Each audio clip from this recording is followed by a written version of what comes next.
No Film School's NAB 2022 coverage is brought to you by Blackmagic Design and Creative Solutions, which consists of Small HD, Teradek, and Wooden Camera, and Atomos. Good people of the internets, we're here at the Prolight booth with Mitch Gross, the famous Mitch Gross. You don't even know that Mitch, he's had like puppets made of him. He's famous in my own mind. Famous in my own mind. Okay. But Mitch has been tweeting recently and talking about the Prolight Orion series, very high output light. Can you tell us more about it? Sure. So about a year ago, we introduced the Orion 300 FS. That was our first flagship light. That is the engine to this light is RGB ACL. So red, green, blue, amber, cyan, and lime. There's no white LEDs in here. Or here, these ones up here. And this is the big brother to it. So we take the color spectrum, like all the colors of your rainbow, and we basically divide it into separate zones, the 6 different colors, and they can combine to make any color that you want, including beautiful white light. It's actually a really efficient way to work, because not only are you just saying to a given LED, all right, just try and get this range of color, but it also means that the power usage is far more efficient. And so you're with a 300 watt light, that's getting much more light output than you would traditionally expect to get, even with a monocolor 300 watt light. Interesting. So it's a different way of thinking. People often are saying, well, this is a 300 and I know what a 300 means. Well, they actually don't necessarily know what a 300 means, because we're working it in a different kind of fashion. We have that light, and then we have this guy. This is the new one that we just introduced. This is the Orion 675 watt light. This light is hella powerful. You've got well, to put it in perspective of what I was just saying, you can have a 600 watt daylight only light. And literally every single emitter in it is just daylight, and it's just all coming out of that color. So it should be, in theory, very efficient, right? Well, if I set this light to 5600 degrees, just like that light is, this one's brighter. Because of this ACL technology. Because of the way that we divide and conquer with the different LEDs, and just a much more effective use of the power system. So that's one way of comparing. Another way of comparing to sort of traditional lights, compared to a 1200 watt HMI, we are significantly brighter.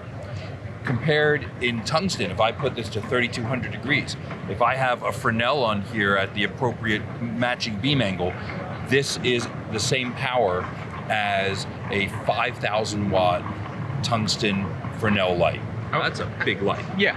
So you see that it becomes a very versatile machine, because I can go from 1800 degrees Kelvin all the way up to 20,000 degrees Kelvin, and then also have a green magenta offset, which, when you have like a bicolor light, it doesn't do any of that. So it's just one or the other, and if it's a little green, you're stuck. Well, I have all this tuning that I can do with the light. I can do all that. It's at 675 watts. I can match to this kind of light. I can, replace that kind of light. We call it the new standard, because get rid of all those old antiquated pieces of technology that eat up a lot of power, that have a slow startup time, that put out a lot of heat. All that stuff, that goes away. And now you have a very efficient light that does everything for you. Yeah, I mean, to me, the big thing about running an HMI is you're always worried about touching the bulb and your grease of your finger getting on the bulb and exploding, and the rental house saying, that'll be $2,000, sir. And it's like the stress of renting a light like that, let alone the heat and the weight. And even if you treat it, if everything works great and you're treating it all properly, when you turn on an HMI, you got to sit there and wait for a couple of minutes for it to come up to color, and then you can't have things like a hot restrike, because you have to let it have a cool down and stuff like that. So it's a type of technology that, for an 18K and stuff, we don't have anything that competes with in that level at this point. We don't, but we are going to be slowly but surely, we're just fully replacing that technology. When you're with a smaller light like that, you just don't need to. It's just such a, 50,000 hours of life here, and those bulbs, when they go, they're expensive to replace. It's just not worth it. We have now replaced that. This is sort of the next way to do things. And also, even in the best of worlds, and it works great and whatever, it's a one-trick pony. It's just a daylight balanced light. Here, I can take this light and I can do all sorts of color tweaking and stuff. If I need to go and take this guy, and here I am at 5,600 degrees, but all right, let's say I want it to be much cooler. Okay, I can be much cooler. I want it to be much warmer. I can be much warmer. Or if I wanted to keep that color temperature, but I'm going through the windshield of a car, and windshield, the glass, they're always tinted a little green and such, so I can go into my green magenta offset and I can go just add a little magenta to the light to go and balance it out, or whatever it might need to be. I have that ability, and that's with the most basic mode of this. But I have all these other things. So I have a gel equivalency mode. I have 330 different gels. Oh, so you can get across the color spectrum. Right, well, it's just, I don't have to carry a jelly roll anymore. Yeah. I have Roscoe and Lee filters, all these gels built into this, the equivalent of them. So I pick a base of 3,200 degrees or 5,600 degrees, and then it's like I'm applying a gel to a 3,200 degree or 5,600, that look that I would get. I have 330 of them. So you think of it, two bases, I have 660 actually, but I have all these different filters, all these gels just built in. Then I also have an HSI mode where I can go and just tweak to any kind of extreme color that I might want. All right, so I can just go around and you're really saturated out and get, here's green stuff. I can your HMI isn't doing that, folks. Yeah, you're not getting any. You just don't have that. Or your 5K. Yeah, they are what they are. They're fine for that, but like if you need to do something with it, if I put a Congo blue onto a tungsten or an HMI, I think it has a transmission of something like 2%. It basically killed. You have to have an enormous light to be able to get that deep saturated blue out of it, because most light just doesn't get through with just the blue frequencies. Here, I'm just going to take it and go, all right, well, I'm just going to go to my blue and I'm going to turn the knob and boom, I've got this deep, rich blue color, and it's like, here it is, and now it works. And so that kind of flexibility, for one, because of the way we break up the colors, the skin tones are really rich, and it's a very accurate thing. There's a thing called a black body curve and stuff we follow and stuff. And it's really, when you have the CRI and TM30 and all these different measures, SSI, we're super high up on the scale. So really accurate. So it's great for that. And that's, most DPs care about the quality of light. But then you have the producer. And the producer is going to see, all right, well, what does it mean to, switch? And, I want to get this kind of look at it. And he sees one guy just push a button on here or on his phone with a free app that we use to control it, and instantly everything switches over, compared to some other guy who has to climb up a ladder, pull out all these gels and holds it and sticks it, climb up a ladder to clip it onto the light. Forget it, he's never getting hired again. So it's a practical level. Yeah, and also on a practical level, if this was a 2K, if this was an HMI, Mitch Gross's arm wouldn't be lying on that light. That would be burning hot. Skin would be singed onto the light body. We would be calling ambulances. It would be a whole different situation. You literally couldn't do this with any other technology than what we have. And with the output that you guys have, it sounds like we're at another level, both in terms of accuracy and usability. I was amazed when I went on set to show stuff, and there was an electric who wasn't wearing gloves, and I'm like, I've never seen not wearing gloves. You're handling the lights, and it's like, because you're always these super hot things, and like he didn't even they were in his bag. He didn't even touch the thing, because you need to. Because it's like, there's a little bit of warmth. It's been on all day, but it's just, it's warm, not hot.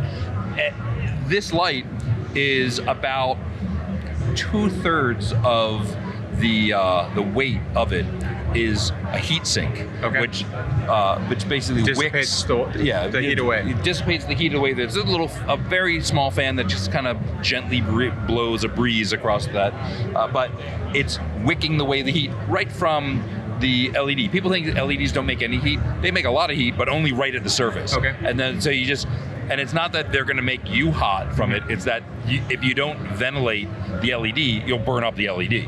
So is this light shipping? Where is it available? Is it? So we just announced it. Okay. On Saturday, just 2 days ago, and it is going to be shipping in September. What we announced the price at $3,495, but we also announced an introductory price so that if people order one with one of our resellers, order it before June 1st, then it's only $2,795, so 20% off. Okay, I was trying to do the math in my head real quick, and I wasn't as fast. Yeah. $27.95 up until June 1st. It's a ridiculously good deal. I mean, the equivalent of what this should be costing is probably double that. Right. Yeah. Well, I mean, one of the reasons I wanted to come here is because I had seen you on Twitter, I'd seen Dan on Twitter, I'd seen a couple other people being like, check out this light. So in my head, this was one of the standout lighting products of the whole NAB. You're probably walking around here like, yeah, you're looking at other booths like, yeah, I don't know if they can touch us. Is that just between you and me? Between you and me and everyone watching, it's it's funny, you know. I would just had another manufacturer here. We're friends with people. It's a small world and stuff. It's sometimes you look at something that people are doing and you're like, you just don't get it. You're just not there. Other people, like they're not there yet. They're technology with this, it takes to do what we're doing here. It's not something that you just buy off the shelf. This is the head of our company is a color scientist. He got his degree in color science and such. A degree in color science. See this blue right here? There's like a PhD that went into that color. That's all I'm saying.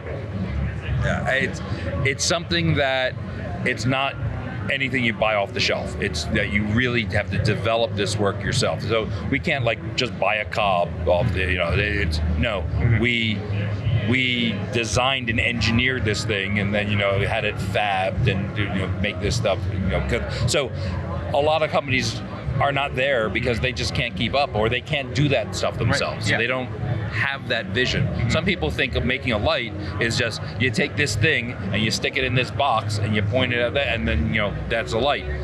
That's a very limited light, and you're going to want to, if you're moving forward in technology, moving forward in the world, you really have to have engineers and scientists that are developing that stuff with you. Independent filmmakers, a lot of times we graduate up through the ranks. You know, you start on your DSLR, you start on your mirrorless, then you start getting cinema lenses. Same thing with your lights. I got a 1x1 panel, I got a little LED. This is where we need to be, guys. We need to be able to get full daylight output for a night scene. It looks like in a kitchen, you're shooting it overnight, but it looks like the daytime. But then say it's the evening time of that same scene, we just sweep it over to the dark blue. That's what we do with a light like this. That gives us our evening, that gives us our flow, our flavor.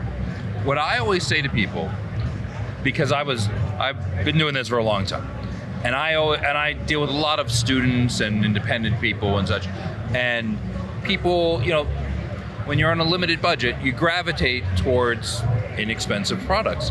But I'm always saying you got to spend your money wisely and think long term. I mean, if you truly only, you know, if something's disposable, it's disposable. But for the most part, you're going to want to buy something that you're going to want to really get your return on. You're going to rely on it for a certain amount of time, and you know, you don't want to get some cheap, flimsy design thing. Right. That one's right off the bat. But also, don't get yesterday's technology if tomorrow's technology is going to make it so that, you know, in a year from now, it's like, why am I using this piece of junk, or why am I fighting this thing? Why fight your tools? Right. Don't make your tool work for you, or make it invisible to the work that you're doing. Don't make it so you have to work around this thing to get it to do the thing I want to do.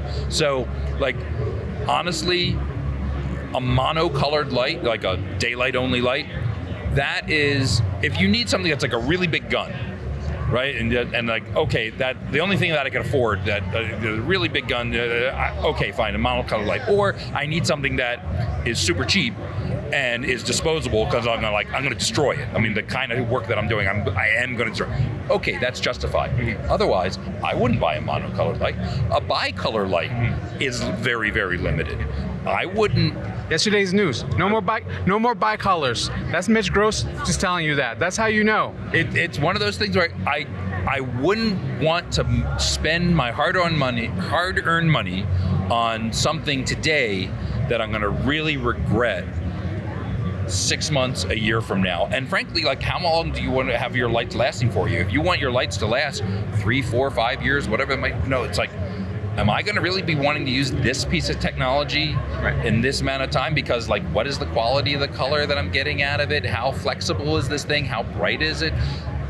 I want to, have some, like, I might buy more stuff, and I want that more stuff, when I have more money and whatever, to play well with the thing I've got now. So like, maybe this is limited in its power or something, but what it does for me is really, really good. And I'm 2 years from now, I'm gonna want to keep using this I'm gonna thing. still use this thing. So, yes.